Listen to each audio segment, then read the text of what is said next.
হসপিটালে নিয়ে যাওয়ার সময় তখন আমাদের লিফট থেকে নিচে আনা, আর পেশেন্ট যেটা পারবে না তাদের কোলে করে তুলে নিয়ে যাওয়া, গাড়িতে অবধি পৌঁছানো, আমাদের অ্যাম্বুলেন্স আছে সেতে করে নিয়ে যাওয়া হয় এইভাবে। তাদের যে ডক্টর দেখানো হয় সেগুলো কি আপনারা সাথে করে যান?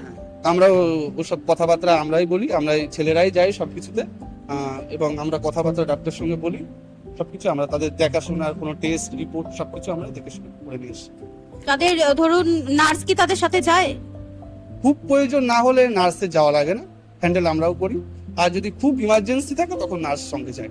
আচ্ছা, যারা বেডরিডেন পেশেন্ট আছে, যারা একা হাঁটাচলা করতে পারেন না, তাদের কি এখানে হাঁটানো বা ঘোরানো কোনো রকম কোনো ব্যবস্থা করা হচ্ছে? হ্যাঁ অবশ্যই আছে, এখানে ঘোরানো হাঁটানো, সকালবেলা মর্নিং ওয়াক, বিকেলের দিকে ঘোরানো, সবকিছু করানো হয়। এখানে ফিজিওথেরাপি যখন করানো হয় তখন কি আপনাদের সাথে যেতে হয়, মানে তাদের কি কোনো হেল্প করতে হয়? তাদের যদি খুব প্রয়োজন না হয় দাদাদের সঙ্গে যেতে হয় না, আর খুব প্রয়োজন হলে আমরা সাহায্য করি।